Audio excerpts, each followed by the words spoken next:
The number one strategic way to go from stuck to unstuck is to not ask why questions. Don't start with why. Start with what are three choices available to me right now? People, places, thoughts, things I can do. And then once you get momentum, then we can figure out why and what and who and what happened to you that caused this to happen. But do not start with why. It's 2023. It's time to make the best life ever, right? We hear that every single year. Hey, it's your New Year's resolution. It's your New Year's this. It's time to do that. However, if we're honest with ourselves, most of us will follow back into whatever behavior pattern we had in 2022 and 21 and 2020. I would define that as not making progress, and I would define not making progress as being stuck. Now, I'm excited to talk to you because you actually have a background in the science of being stuck. So talk to me a little bit about the science of being stuck, because I think people should understand better why they have such a hard time changing their behavior patterns to ultimately get where they want to go. I love that your stuff is called Stuck to Unstoppable, because like my thing is all about being stuck. And I'm sure you found this too. The number one story that I hear as a clinician, why people think they're stuck is I'm unmotivated. I struggle with procrastination. I'm lazy, all of these things. And it's like, okay, well, not only is that not helpful, it's also not true. There are reasons that 2023 resolutions are dead in the water by next week. What is it? January 19th is quitting day historically. There's a reason that we do the same thing over and over, and it has nothing to do with laziness. It has nothing to do with lack of motivation. And the reason we stay stuck, one of the main reasons, is because we have all the wrong information. Well, if it's just me, this is who I am. I just don't have a get up. I can't focus. I'm not good with systems. It's like, no. Here's how you drive your brain. And when you understand how your brain works, you can get going. So I have my forward facing, I'm an expert in this, blah, blah, blah, but I'm also a recovering hot mess of a disaster of a human being. And so I've lived this from both sides of the couch. Yeah, which I love because, I find that people tend to relate to those that have already been there and done that. One of the things that I've seen that I find pretty interesting is everybody has the opportunity to get whatever level of breakthrough that they're looking for. However, most of us, until something pushes us strongly, would probably not say we're willing to sacrifice today for a better future tomorrow. So what is it about the gravitational pull, if you will, on whether or not someone breaks through versus someone that doesn't? Because I know obviously you had a breakthrough in your life at different levels numerous times. Obviously, that's why you're so passionate about this particular category, which I love, by the way. But what is it in all your research have you discovered that really holds people in that same behavior pattern? And so this also, and this is my disclaimer with everything I do, assuming, everything I talk about assumes you're in a safe enough environment and you have, clean water and access to your basic needs. If you're in a war-torn country, that's not what we're talking about here. So that's my disclaimer. Yeah. And this is sort of like, if you want to get into the spiritual realm, this is, what Jung called shadow work, or, the subconscious self. A big dirty secret that I hear behind closed doors every day that no one will live tweet because it's not popular is that we often stay stuck because there are benefits to doing nothing. There are benefits to not doing the things we want to do. If you've got this, here are my intentions and here are my actions. If the intention action gap is the Grand Canyon, I promise you there's a little benefit. And people get so upset and offended. I'm like, listen, I was a drug addict. I am not shaming people who are victims of X, Y, and Z. However, not having to risk financial resources, not having to upset your relationships. A lot of people don't want to get fit because they're afraid if they get healthy and fit, they won't be attracted to their spouse. I have heard that often enough that that's a thing and no one wants to admit it. So when we are willing to get honest with ourselves about ourselves without shame, you can be honest and accountable without beating yourself up. But when we get brutally honest with ourselves about not just what do I want to be, do, have, but what am I benefiting from not being, not doing, not having, that's the linchpin moment that change can happen. Yeah, no, I love that. In fact, I was just thinking too, in some of the research that we've done, a lot of folks that have been through physical trauma, specifically sexual trauma, oftentimes either end up on the anorexic side of things and or the obesity side of things as a protection mechanism to not attract would-be assailant all over again, which I think is kind of ties right into that. I'm curious, what are some of the benefits that you've discovered of the being stuck? I think you call them the 4 Ps, if you will, of being stuck. Sure. I'm big. I've got my 9 C's and my 4 P's and all of the things. And I am a sexual assault survivor. So, some people get mad at me when they're like, you're victim blaming. I'm like, listen, I am captain of the compassion squad when it comes Yeah. to certain types of injuries. Nevertheless, some of the benefits of us staying stuck is it's protective. Like you said, if Hmm. you've been sexually assaulted and you either don't eat and try to shrink, and I've been on both sides of all of the eating Hmm. disorder spectrums, or, I'm going to take up more space or try to take up less space. It's a protective measure. And it in our brains, we think it's going to prevent harm. And those are some of Yeah. the P's. It's protective. We feel like it can prevent things. And Hmm. none of that is optimal. But Yeah. the thing that people don't realize is our brains are not organized for optimized living. They're not organized for productivity and happiness and entrepreneurial success and eight figure. Our brains are Yeah. organized to conserve as much energy as possible and Hmm. to keep us alive. And it doesn't mean it's like, great, I'm just going to stay on the couch because my brain is organized for suboptimal activity. It's no, knowing how your brain works gives you, Hmm. this is how you drive it. Like, I can't drive a stick shift. Like, if you put me in a car with a stick, it's going to be bad. But that doesn't mean that the car is bad. It just means I don't have the skill set and the information. And all of these unachieved goals, empty day Hmm. planners, abandoned resolutions, it's the same thing. If you have the Yeah. skills and you know how to drive, you're going to get it Yeah. done. That's So true. we need to know what's the benefit of the Yeah. behavior, because all behavior has a function. All of it, even bad behavior, has a function. No, I totally agree with you. It's funny. I've discovered a long time ago that self-sabotage to me is nothing more of the subconscious, like getting in the way of the conscious choice, right? So if you become more aware of where you want to go and spend more of your energy and focus there, it seems like it allows for a smaller disruption for the subconscious to kind of interrupt you. Would you say that's probably accurate? Yes, and I love that you named it, because the self-sabotage, like the language, and I'm not just nitpicky about words to be a snob, it's the language that we speak to ourselves, about ourselves. Mhm. It matters because our brains are listening all day, every day, to everything we tell ourselves. Self-sabotage is not a thing. The reason that we do what we call self-sabotage is because we're trying to protect ourselves. Our subconscious isn't trying to interfere with our best life. Our subconscious is trying to keep us alive. Yeah. And if it thinks the best way to keep us alive is to mess with our goals, it's going to. So when you make the subconscious conscious, which is shadow work, which I Mhm. love, it sounds so woo, but all shadow work is taking all the things you're not aware of and making Yeah. them aware. So now you can make conscious choices. Mhm. Then things, really powerful shifts can happen. And it's not like a just trust me. It's like, this is how our brains work. Our brains are organized for survival, not for optimized living. And we can work with that and change it.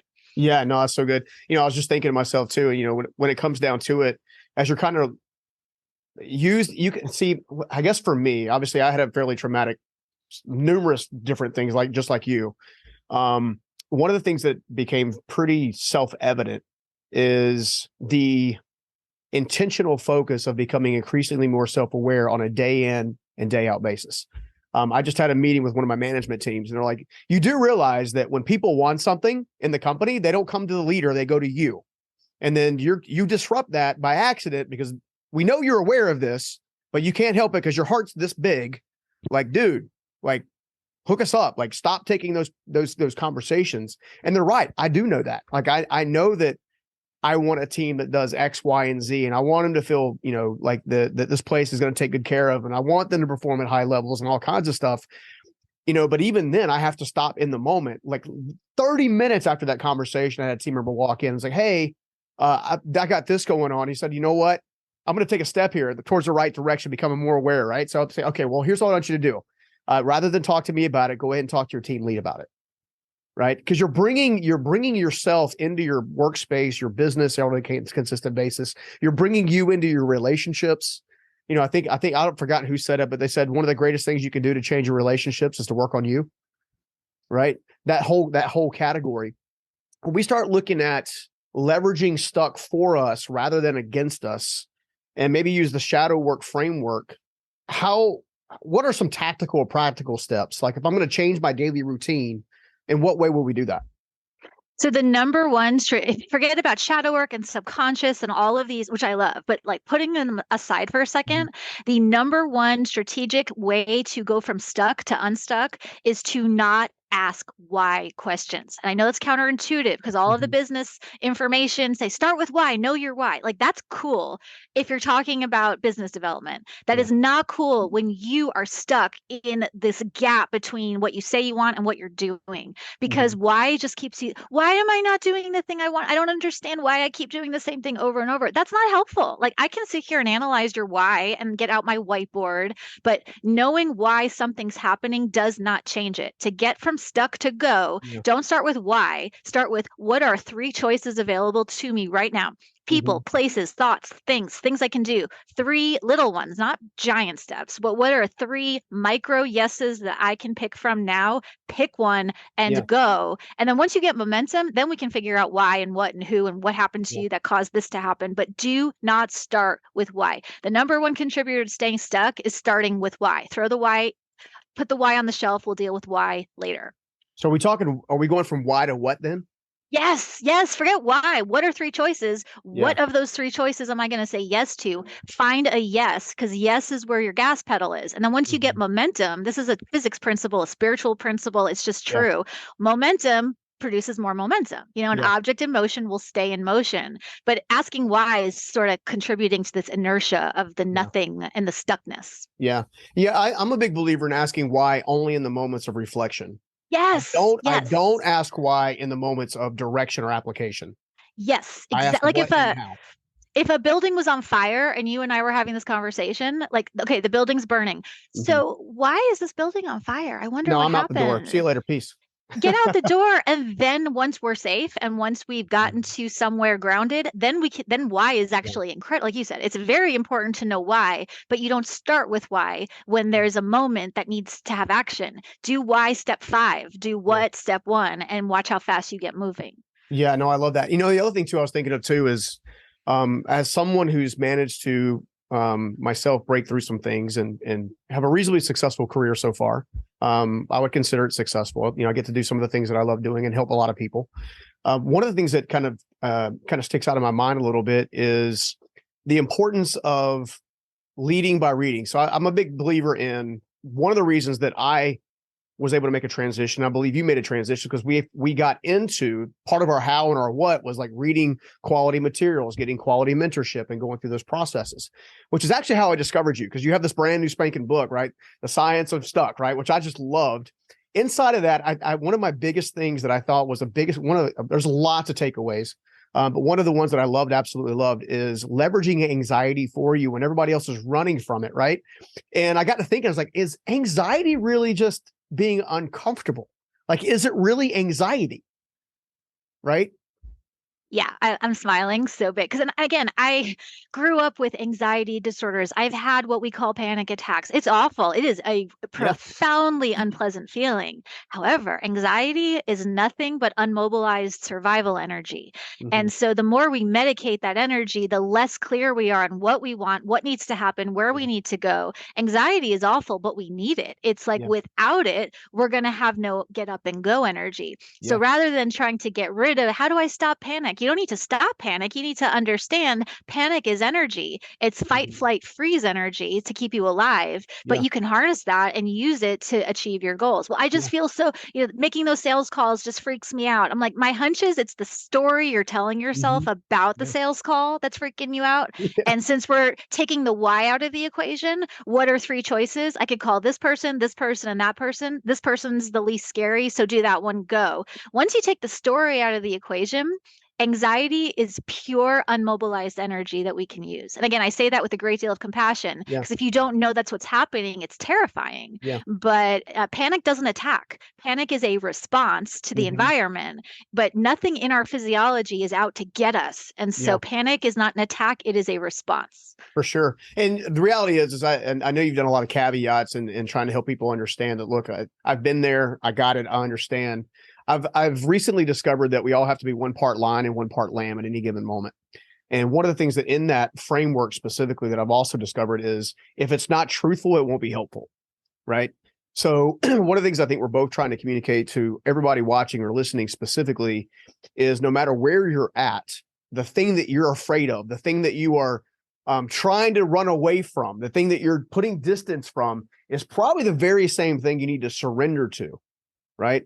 My transformation came through element surrender. My son just went through this just recently. Just a super quick story. He recently began selling products up in Charlotte, North Carolina, which is fantastic. He's brand spanking new. He's married. He went through sales training, and of course, week one out of the gate, I said, "Look, don't try to sell. Try to build relationships. Do that." He's like, "Okay, sounds good." So at 1 week goes by, 2 weeks go by, 3 weeks goes by, 4 weeks goes by. And people that started with him were outselling him 10-1. So he comes back and he's all defeated. I'm like, "What's going on?" He's like, "Well, I don't know. I can't sell." I'm like, "It sounds like you're not leaning into the thing you need to lean into." Sure enough, we have our Christmas break, our holiday break. He comes in, we have our little son dad mentor moment, and he's got other mentors in his life. So I don't take full credit for this by any stretch of the means. Leaves there, goes back to the marketplace, and immediately starts selling consistently.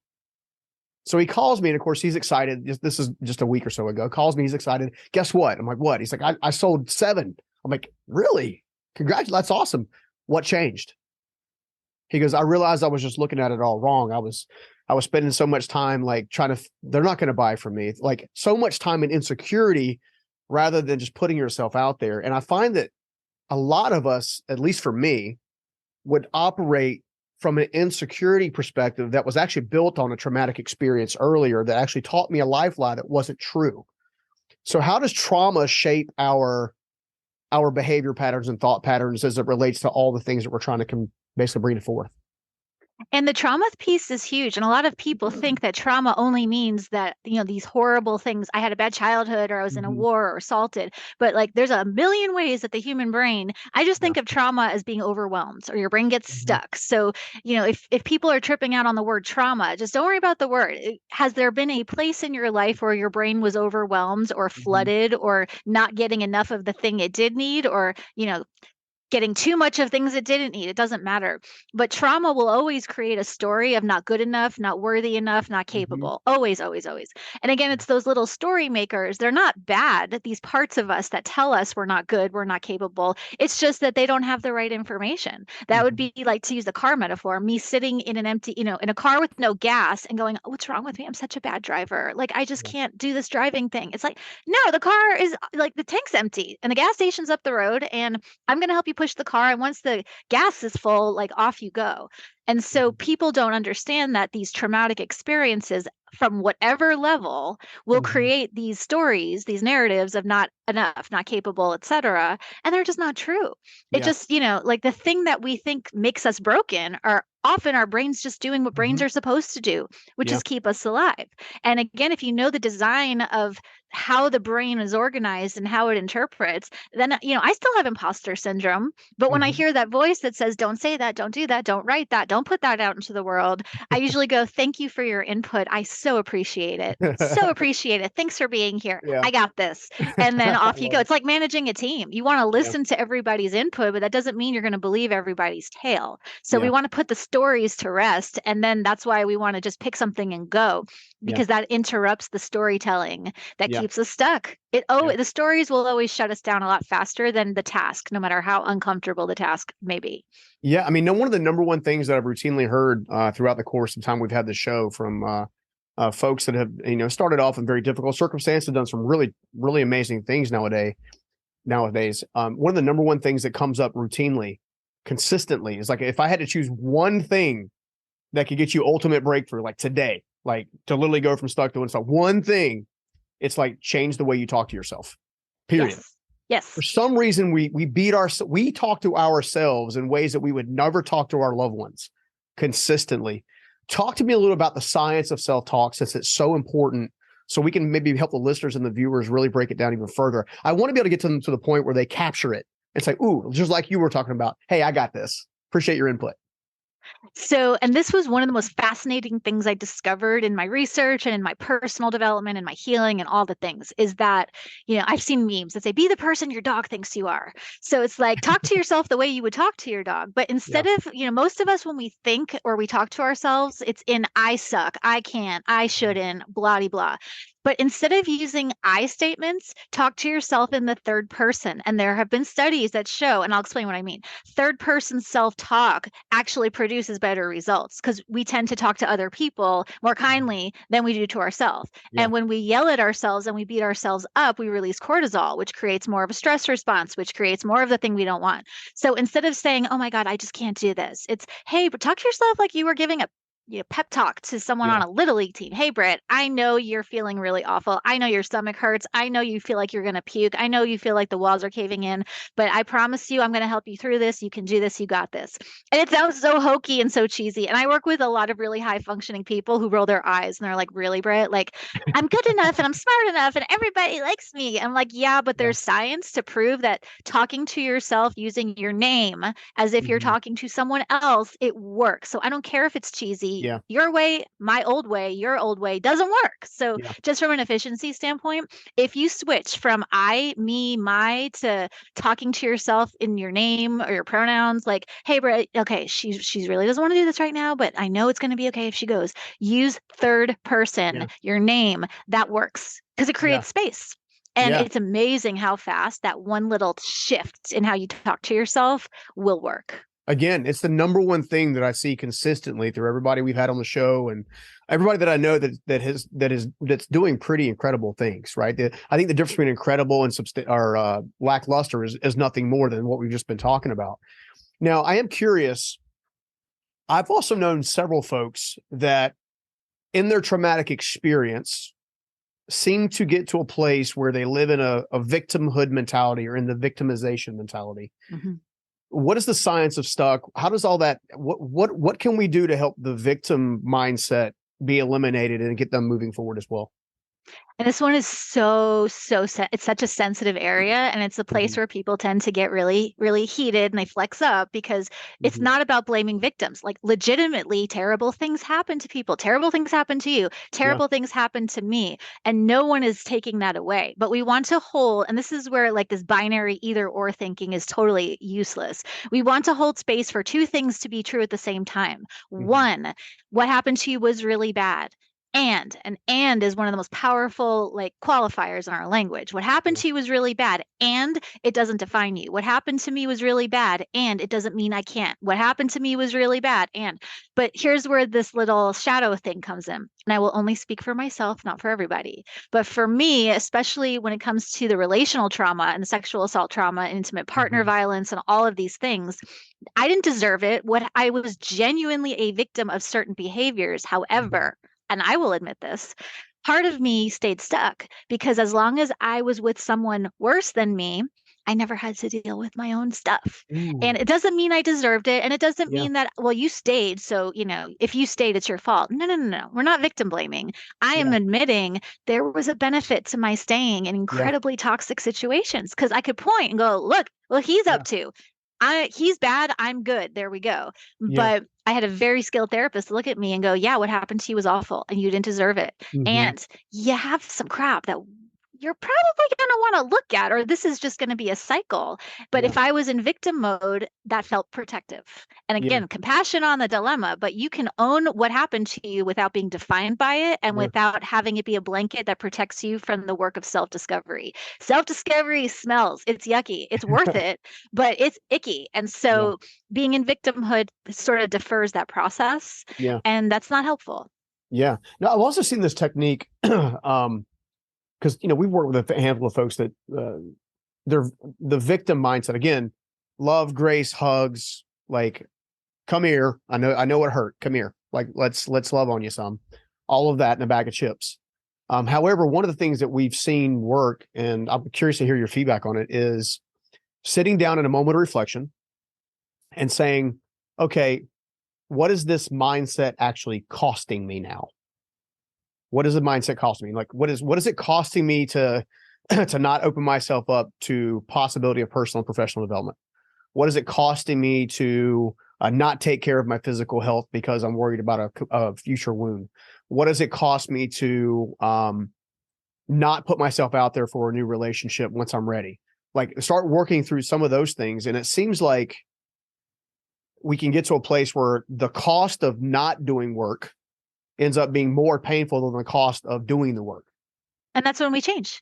Yeah. And that's why I tell people approach this like personal development like you would your business. Do a cost benefit analysis. Because Hmm. often we know what it's costing us to not do, to not call, to whatever. But what are the benefits? Because, like you just said, we have to shift the cost benefit Hmm. ratio. Because as long as I was in my victim mode, which make no mistake, I stayed there for a very long time and I wanted people to coddle me. And now I understand that it wasn't until people started treating me as if I were whole. When you speak into someone's wholeness and not into their injury, Hmm. that's when things start to shift because people stopped buying what I was selling, Yeah. emotionally. It's like I can and it'll never work and blah, and poor me. And it's like I had people who refused to enable those stories. And I hated it when people spoke into my wholeness because it didn't feel good Hmm. because they weren't coddling me.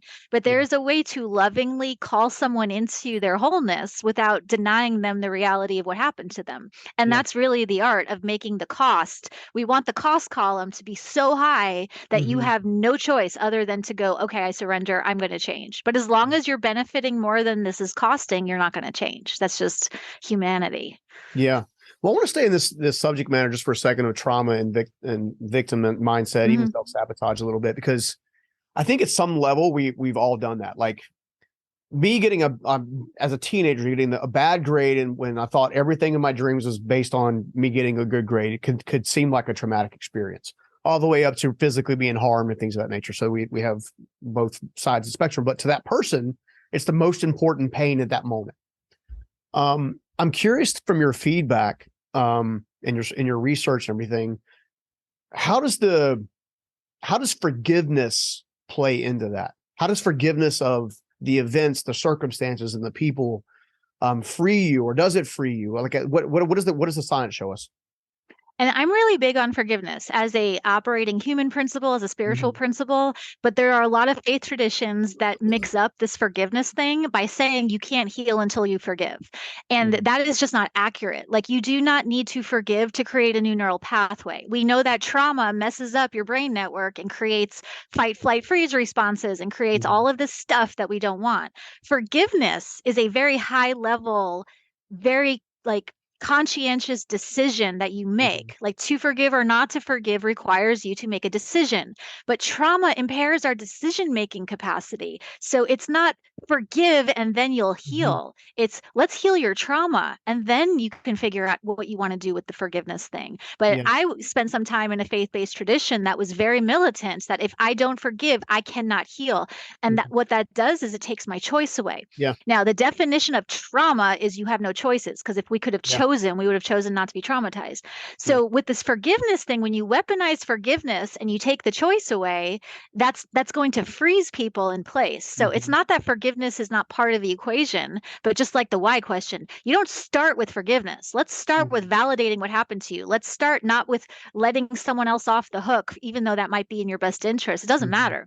Forget about them for a second. Let's focus on you. And then once you're healed up, once you heal your neural pathways enough, so your nervous system is not like sounding the alarm every second of every day, then Mhm. figure out what you want to do with forgiveness. But Yeah. forgiveness as some people believe spiritually, if you don't forgive, you can't be a whole person. That's a Yeah. personal decision. But if we're talking neurologically from a trauma healing perspective, Mhm. you don't need to forgive someone to heal trauma. In fact, forgiveness is a lot easier after your trauma gets healed. And when I say Yeah. healed, I don't mean that it's never an issue. I don't mean you never get triggered. I just mean you don't lead with it. Yeah. I'm not bleeding out all day, every day, experiencing flashbacks. Doesn't mean I Yeah. don't get triggered. Doesn't mean I don't need help too. It just means Yeah. it's not the thing that's front and center. So forgiveness, make that a step 5, make that a mile 8 Yeah. question, not a mile 1 question. No, I totally agree with that. In fact, I would say that there's a certain level of healing that you will need to have in place before you're actually in a capacity to truly forgive. I do think ultimately long term it makes sense to let go, but you also have to work that journey. Um, I was thinking through some of the things that I've been through in my life. Event happened when I'm 9 years old. I don't even start working on the forgiveness pace. Now I started personal development. Gosh, 16 years old, I started working, like working on me a little bit, getting here, a little bit of information here or there. I was probably 28, 29 years old, 30 years old before I got to a place where I had to have enough personal and professional development, as well as enough internal healing to put my heart and my mind, my soul in a place to be open to truly forgiving said person, event, or situation. Had I tried to do that too early, it wouldn't have had nowhere near the effect. In fact, I think it would have probably set me back because I wouldn't have been in a healed enough state to really deal with it. I love that. And the forgiveness thing, the freedom to not forgive Hmm. actually frees us up to create enough healing where forgiveness becomes possible. So Yeah. like you said, it's not lead and sometimes forgiveness just becomes irrelevant. Like for some of the assault trauma that I've had, if you ask me, do I forgive the perpetrator? It's Hmm. like it's not that I have let it go and it's not that I forgive. It's just like I hope they're healthy and well because healthy and well people don't assault people. So That's like right. it's not like it's more of a rational self-interest thing. It's not Yeah. like I forgive. It's more like, yeah, I hope that person's healthy and happy and thriving because that's Yeah. best for humanity if they're not like leading from their wounds. But like the forgiveness, sometimes you can just, you know, transition beyond where forgiveness is even relevant. It's like Yeah. it's not a forgiveness thing. It's just I wish them well. Some people might call that Yeah. forgiveness, but I just call it rational self-interest.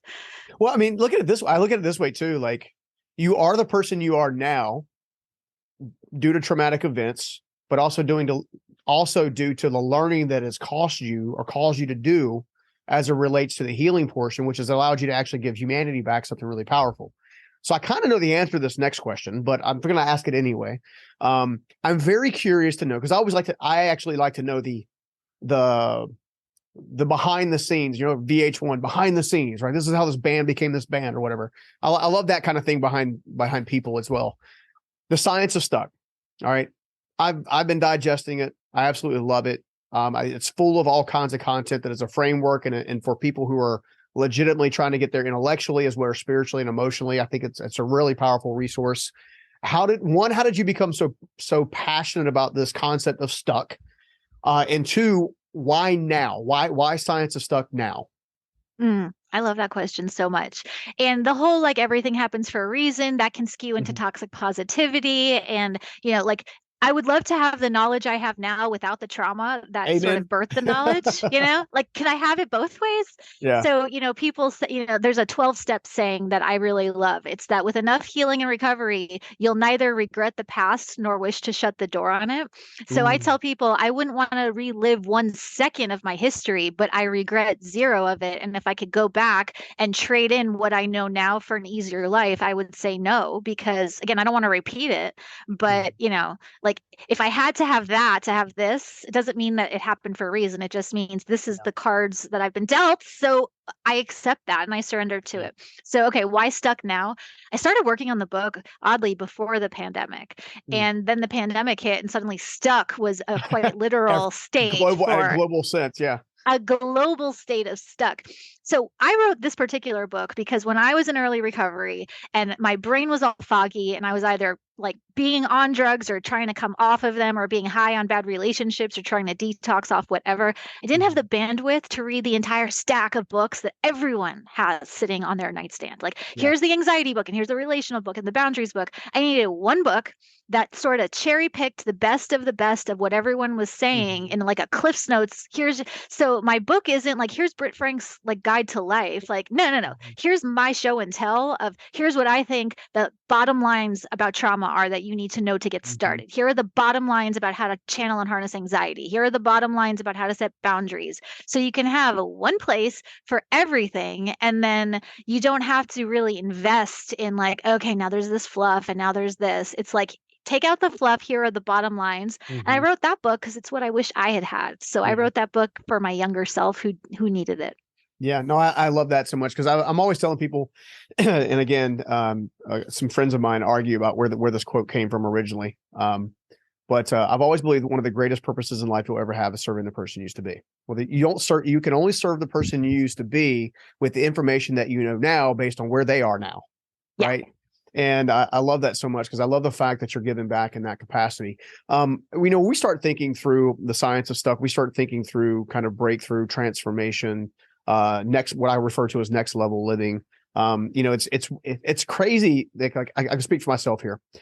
It's crazy to me that once you've been through the transformational process, no matter how painful the process of call it giving birth or calling any number of things that we know are very difficult, there is a certain beauty to it on the flip side of it, right?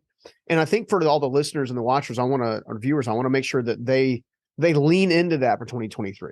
Like lean into the thing that's scary, lean into the thing that's impeding your progress, lean into the thing that you're struggling to kind of like make sense of, right? Kind of surrender to it. And, you know, I'm a big believer that in time, if you surrender now and you sacrifice to the unknown, you get to live ultimately what you desire to be known, right? So as you're putting all this together and you're looking at creating a movement, which you've been doing for a while now, is there a certain aspect of your book that really stands out to you? Is there one chapter that really speaks to you specifically? I know as an author myself, like I love I love what we put out and I love what we offer the world, but there's always tends to be one or two chapters that are like deeply personal to me. Do you have any chapters like that in your book? It's like asking me to pick a favorite child. Oh, so good. So, your question earlier, why am I so passionate about this? I grew up in a family with just like a pretty sordid history, severe mental illness, just a lot of shenanigans, a lot of just not good stuff. I really thought I was crazy. Like, I genuinely believed to every bone in my body that I was just doomed genetically and in every other way to just be a crazy person. And I would live out my years just being crazy. The biggest thing in this book, and it's a theme that I've woven throughout, is there's no such thing as a crazy person. Crazy is a word we use to label things we don't understand. And so, whether it's here's the neuroscience chapter or here's the relationship chapter, it's like you're not crazy. Up close, everyone's stuff makes sense. You may not know why, you may not understand it, but I promise you, like crazy is just not a biological reality. It's not a thing.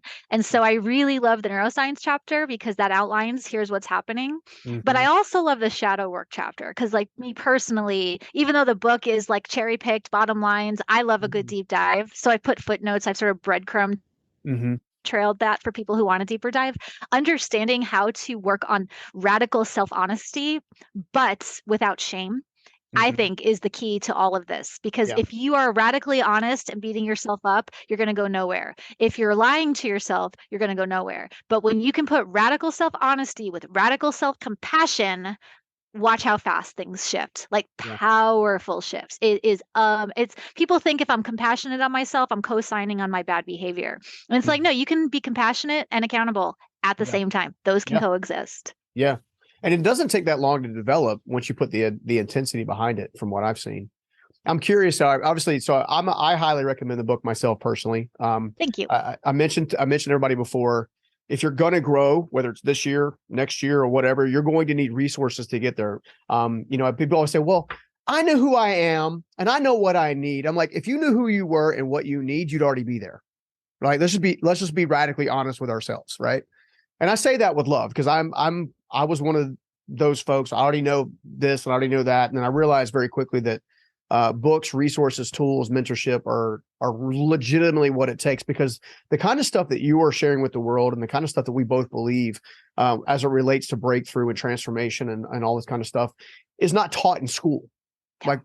They'll teach you everything about history and they'll teach you everything about science and use this beaker for this and cut the pig this way and all this kind of stuff. But no one tells you how to do shadow work. No one tells you how to identify your own strengths and struggles, like in a healthy environment. No one teaches you how to deal with blame and shame. No one teaches you how to deal with difficult upbringings or, like it or not, our parents, for example, they do have an impact, but they don't have to define your life. Right. They can impact your life. You can choose, hey, I realized that my mom and dad maybe didn't do this really well. However, I really like this character trait, right? They don't teach this kind of stuff in school as much as I wish they would, which is why I think everybody should go get the book for sure and absolutely do that. I'm curious as far as continuing the conversation with you and learning more about the work that you're doing and, not just picking up the book, but also maybe doing some work with you or something like that. What's the best way for them to connect with you? So my website is scienceofstuck.com, and I'm on Instagram like for hours because I love talking to people. So I, try to answer every DM and I try to talk to everyone who I meet there. So it's just at Britt Frank, and Britt has 2 T's, and those are the best way. And you can buy the book wherever you buy books. I love it. All right. So I got one final question for you. And I like to ask this of all my amazing thought leader friends. What is the definition, or what is your definition of becoming unstoppable? Oof, that's a good question. Okay. So I'm stealing a bit of an author that I love, M. Scott Peck. He says mental health is a commitment to reality at all costs. So I didn't come up with that. So the definition of becoming unstoppable is a ferocious commitment to your reality without shame. I love it. I love it. Britt, thank you so much for spending some time with me today. This episode is packed full of all kinds of good stuff. So I can't wait for everybody to re-engage with you and learn more about you. They absolutely need to go pick up the book for sure. But yeah, we have to do this again. This was so much fun. You're awesome. Like anytime you want to dive into any of these things, please have me back because this was awesome. I love it. I love it. All right. Well, take care. Thank you so much. I hope you liked that video. And if you did, make sure you check out this next video right here. You cannot live in the past. It's like when you're driving your car. The rear view mirror is smaller than the windshield for a reason. You need more room to look forward than you do to look backwards. You can't do it the other way around. The same thing happens in our lives when we live in our past. We have to get out of the rearview mirrors, the good and the bad, and focus on today and start picking up your pen to write your story.